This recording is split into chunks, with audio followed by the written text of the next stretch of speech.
Ate Angels! Kamusta? Welcome back to Pinay Angel Tarot. This reading is a love message for no specific sign. This is for anyone, kahit ano man ang zodiac sign mo, general love reading. Pero, maaaring mag-resonate o hindi. Pero pag nag-resonate, comment nyo para alam ko. So, unang card, ito na ready ko na to bago nag-start yung video. I'm only staying here for my kids, nothing else. I'm making my way out. Okay, there is a third party situation, may mga anak. Pero hindi na masaya yung masculine dito. Sa ngayon, nagsistay pa rin siya doon kasi nga may mga anak eh. And with the bluff card, nakikisama lang siya. Nagkukunyari lang siya. For the money, yun yung nakikita ko dito eh. Something na, siguro siya yung provider. Siya yung nagbibigay ng pera. Okay. I ghosted you because it was getting too intense. I don't let people in my life easily because I have trust issues. So, ginost ka niya, na-overwhelm siya kasi sobrang intense yung connection nyo. At may trust issues siya. Ayaw niyang masaktan. So, yun nga yung problem kasi bigla ka na lang iniwan ng taong to. Time, waiting, cycles, moments. It's been a long time since the last time na nag-usap kayo, pero andun yung feeling na hanging yung connection nyo. Yan ay dahil 1, 2, 3 angel numbers. Dahil itong person na to ay gusto pa rin bumalik ulit sa buhay mo. After kanyang i-ghost, gusto pa rin niyang bumalik. Naghahanap lang ng tamang timing. I look at my phone every day hoping I would see a message from you. So, hoping siya na ikaw yung mag-message sa kanya. Hinihintay niya yun. Silence. Ito, tahimik lang. Frozen. No words. Stone wall. This is someone na hindi niya kayang sabihin kung anong nilalaman ng isip at ng puso niya. Kaya siya nananahimik. Finality, shallow. Farewells, leave behind closure. Hollow, empty, boredom. So, finality connected dito sa third party situation. Ayaw na niya. Okay. Ayaw na niya sa third party na yon. Shallow, hollow, empty, boredom. Parang feeling niya walang pupuntahan yung connection na yon. Okay. Ano gusto mangyari ng tao? So, we have peace, balance, harmony, friendship. So, gusto niya magkaayos kayo or magkaroon ng friendship ulit sa inyo. Magkasundo kayong dalawa. Return, second chance, opportunity, making amends. Okay, so ito na nga. Iiwan niya yung third party niya, babalik siya sa'yo. Clinging, holding on, obsessing, spying. Hindi ka niya matiis. Obsessed siya sa'yo. Okay. May nakita din ako na yung third party ay nanghihingi ng second chance sa kanya. Okay. Samantala, siya naman ay gusto bumalik sa buhay mo. Pero yung third party dito ay hindi maganda yung energy eh. Okay. So, ano ngayon ang gusto niya mangyari sa pagbabalik na to? Shocking, turmoil, trouble, unexpected. Okay. Meron something na nakakagulat. Ano yon? Connected sa pagbabalik niya. Siguro mabibigla ka na lang. Cloudy, judgment, illusions, unbalanced, distorted. So, magulo yung isip niya ngayon. Longing, craving, aching, wanting. So, ito na nga, gusto ka pa rin ng taong to, nagkikling, nag-hold on, obsessed, nagsustalk sa'yo. Divine masculine, young masculine energy, family. Okay. So, ikaw yung gusto niya makasama. Fertility, parenthood, pregnancy. Gusto niya magkaroon ng family with you. Connected kayo sa past life nyo. Oh my gosh, tingnan mo to. Memories, reminiscing, dwelling, bittersweet. Soulmates, deep love, unity, connection, past life, deja vu, repeated patterns, karmic lessons. Okay. So, ang tanong is, malalampasan ba niya yung mga karmic lessons na yan, yung mga pattern na umuulit-ulit lang? Kasi uulit at uulit lang din yan hanggat hindi niya natututunan. Hindi siya nakaka-learn ng lesson niya.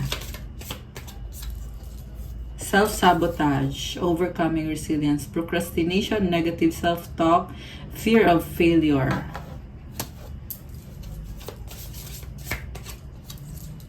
Self-compassion, embracing imperfections help you find strength, growth, mindset, resilience. Okay, this is someone na negative siya mag-isip, pero nare-realize na niya yon at mas nagiging gentle na siya sa sarili niya. Kasi gusto niya magkaroon ng growth. Gusto niya bumangon ulit. Confront fears. The cave you fear to enter holds the treasure you seek. Bravery, healing, reclaim. Andun yung kagustuhan niya na mag-heal siya. Kasi gusto niya ibalik yung connection niyo. So, dahil sa kagustuhan niya na magkaayos kayo, hinihingi yung sarili niya. Teka, hindi ko matanggal yung cards.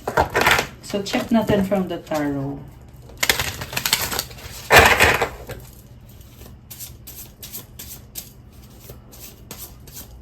So, self-sabotage kasi, iwas siya ng iwas na harapin yung mga problems niya. Kaya nag-create lalo ng another problem. Knight of Swords and the Chariot. Mabilis na energy, travel. Alam mo, itong person na to ay bigla na lang babalik sa buhay mo. Calling niya yun eh. Seven of Wands. Pero yung pagbabalik niya dito, defensive siya at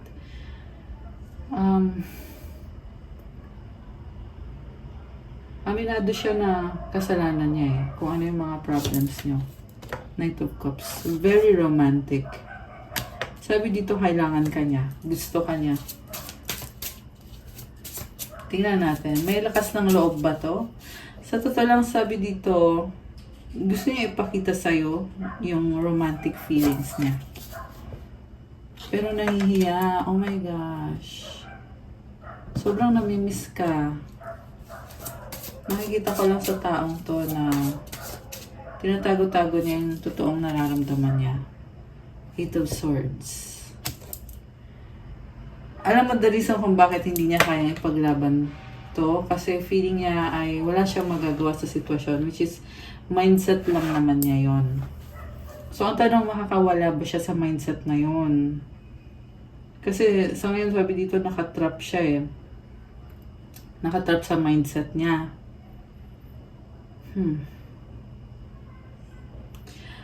Controlling. Gusto kanya i-pursue pero at the same time, hindi siya lalapit sa'yo hanggat hindi siya sigurado na tatanggapin mo siya ulit. So, very controlling na energy. Talagang naninigurado to. Mahihain. Ang nakita ko din, sobra ka namimiss, hindi ka maalis sa isip niya. Grabe. The Tower. Temperance. Page of Pentacles. So, may nangyayaring pagbabago sa kanya. Dahil nga sa sitwasyon nyo. Parang napipilitan siya na baguhin yung sarili niya at magkaroon ng healing with the Temperance card. Alam mo, may mga ugali siya ngayon na hinihil niya sa sarili niya. Page of Pentacles. One step at a time, slowly but surely. Possible na connected sa addictions. Addiction sa alak or sa kung ano man. Bad habits.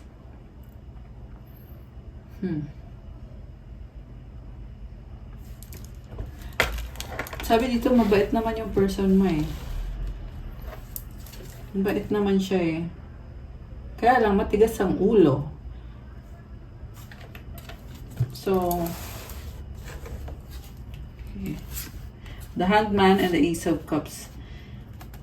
Gusto niya ng bagong simula, tinitingnan niya sa ibang angulo yung sitwasyon. may realization siya dito. Kino-consider niya ulit yung mga bagay-bagay. Kaya lang natatakot siya eh.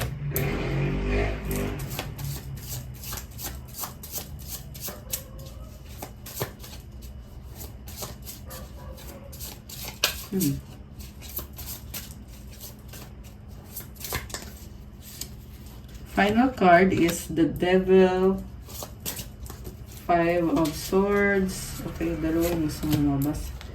Four of Cups. So there is codependency, attachment,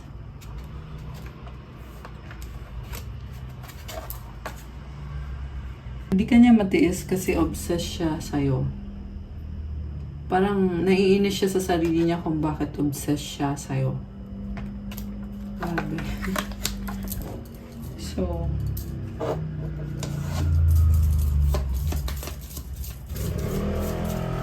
natin. Let go, synchronicity. Sometimes it's best to let go and let the universe work things out in divine timing. A divine soul counterpart relationship is blessed with amazing moments of synchronicity. Okay.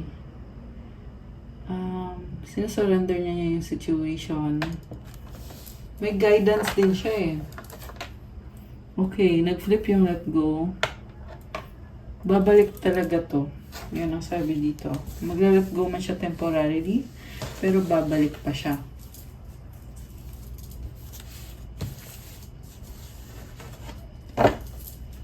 Yeah, they're just finding the right time to pursue your relationship.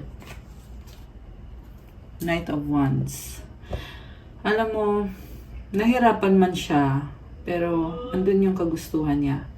Yung nga lang sigurista yung nakikita ko sa person na to eh. Gusto niya talaga to make sure na hindi siya mapapahiya. Pero, inuunti-unti na niya ayusin yung sarili niya. Kasi, gusto ka niya.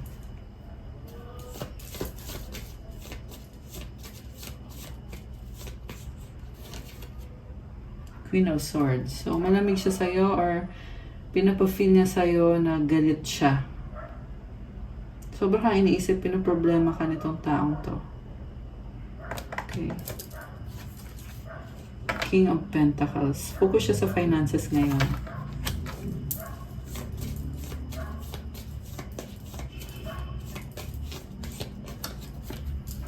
Okay. Tingin niya sa'yo ay may iba ka na or may bago ka na.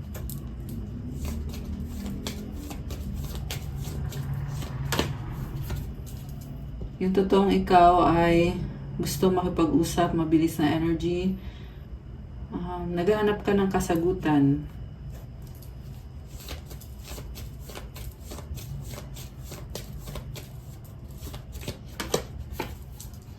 Yung totoong ikaw ay naghahanap ka ng true love.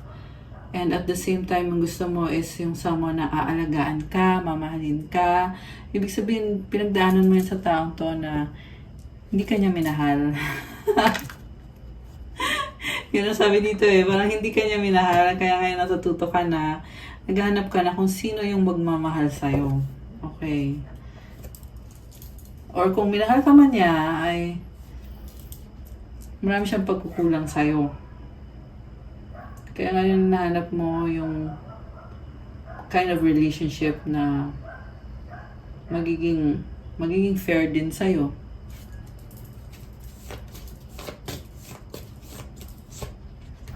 Saka iniisip mo din dito na gusto mo din naman maging masaya. Actually, itong person na to, gusto niyang iparamdam sa'yo na nagkikare siya sa'yo. At matutulungan ka niya sa kung ano yung mga pangangailangan mo, ano yung needs mo. Gusto ka niya supportahan. And I just saw 333 angel numbers. Siguro kaya siya or saka siya natatauhan ngayon kung kailan ikaw naman dito ay kinoconsider mo yung ibang options mo. Saka lang siya nakaramdam na alagaan kita, ipoprove ko sa'yo na mahal kita, i-care kita. Kung ano yung happiness mo, ibibigay ko yon. Ganon. Kasi takot siya na mapunta ka sa iba. Queen of Pentacles. So ngayon sinasabi mo dito, kaya kong sarili ko. Si Queen of Pentacles ay nakafocus sa finances. And you are very passionate sa craft mo or sa kung ano man yung ginagawa mo. Ay, nalaglag. Sandali.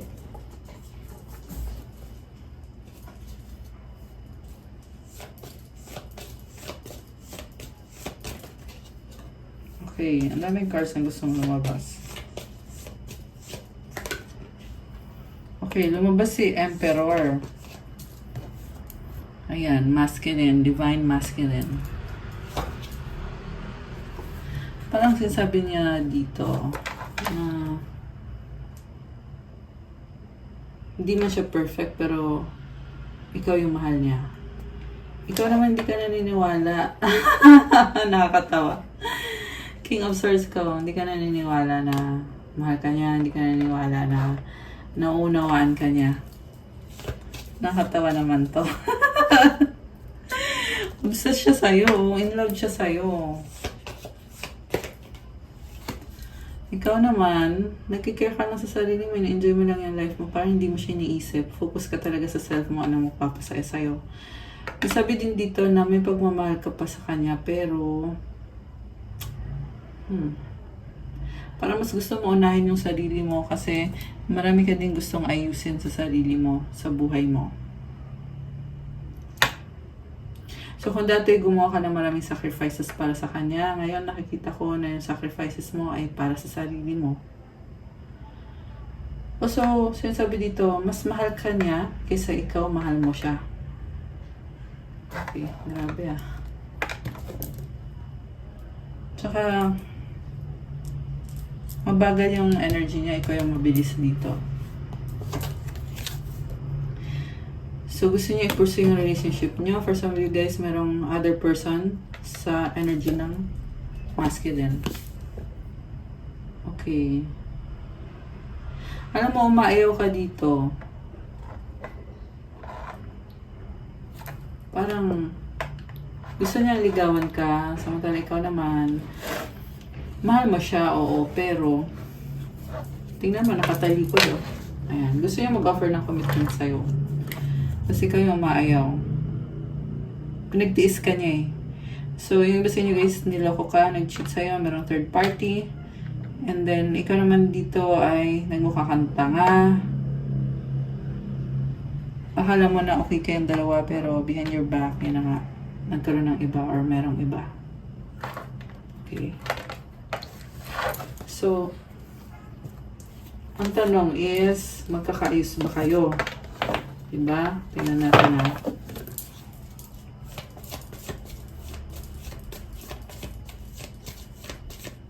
Magkakaayos mo kayo ng taong to? Yes or no? Okay. No. No. Okay, so malamig siya sa'yo eh. Gusto kasi niya, siya yung nasusunod, dapat. Samantala ikaw, may other option ka dito. Ay, sorry. King of Wands. Ma-pride ka. So, sa ngayon, it's a no. Sorry, yan ang sabi eh. Wala akong magagawa. Sinasabi ko lang yung mensahe. So, ano pa bang ganap dito sa connection na to? Kung meron. Kung meron. Honeymoon. Enjoy the bliss of holiday time together. Children. Your love life is being affected by children. Romantic feelings. Your feelings are real and worth exploring. Stay optimistic about your love life. Positive thinking and faith will bring you romance. Merong umalis. Wow.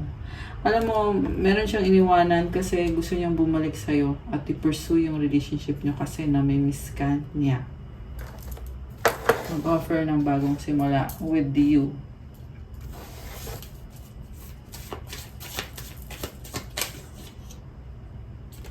Uy, nalaglag. Sandali. Tingnan natin yung mensahe niya sa'yo. Please forgive me, sorry.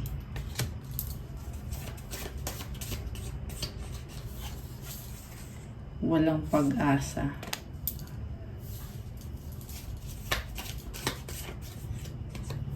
Sacrifice, ayusin natin, reconciliation. OMG.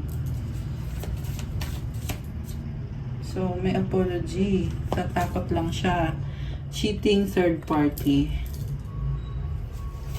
Kakaloka. Wrong time, not yet. Okay? So, parang inobserbahan ka nitong taong to. Tinitingnan niya kung right time na ba ngayon o hindi. Pabago-bago, doubt. Okay? Doubt siya sa sarili niya. Hindi ko alam, ewan. Okay? So, merong cheating. Okay? Okay. Sorry siya kasi nag-cheat siya sa'yo. Nagsusorry siya.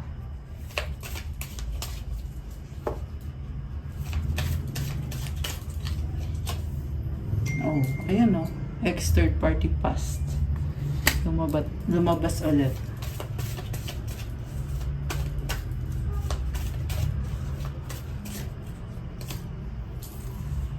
Make out lang, mahal kita, I love you. So, okay, sa third party, make out, pero sa'yo ay mahal ka niya. Okay, ang tanong,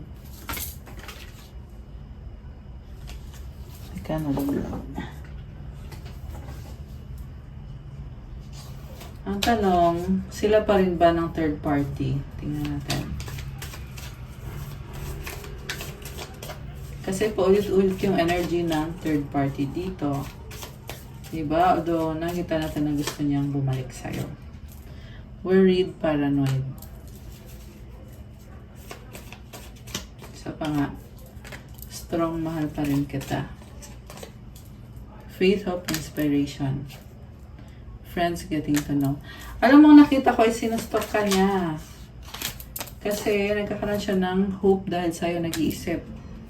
Marriage. Oh my gosh. So, tingnan natin. Yung sa third party. Anong feelings niya? Okay.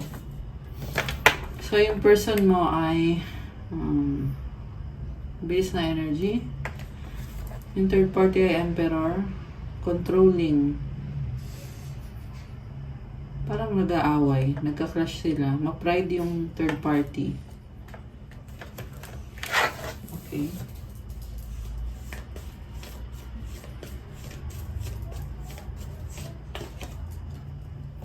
Ikaw yung mahal niya. Pero ikaw ay sobra kang serious sa trabaho mo. So, anong message para sa person mo? Tingnan natin.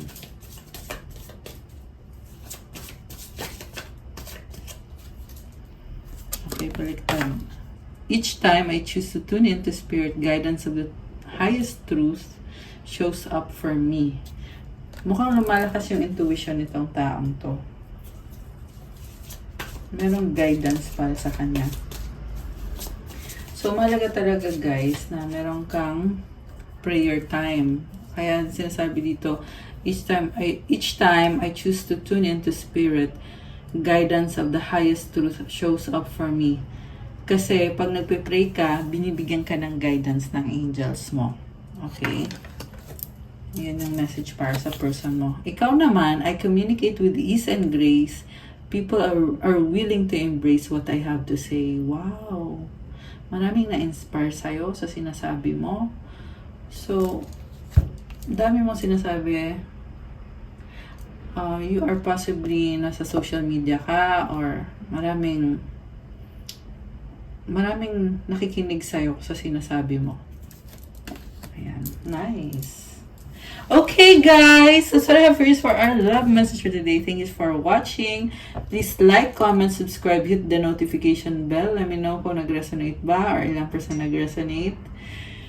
And kung kailangan nyo ng gabay, pwede kayong magpa-private reading. Message lang kayo sa Viber or sa WhatsApp. Nasa description box yung contact details. Check out my Instagram if you want to start your crystals journey. May mga crystal bracelets na tutulong sa'yo to attract your manifestation. And iba-iba ng benefits meron to attract love, money, wealth, prosperity, abundance, focus, mental clarity, protection, at marami pang iba. So, tingnan nyo na lang po doon at i-message nyo na lang ako. Thank you! I love you guys! Have a good day or night. God bless you all, my dear Earth Angels. I'll see you again soon and stay safe. Bye!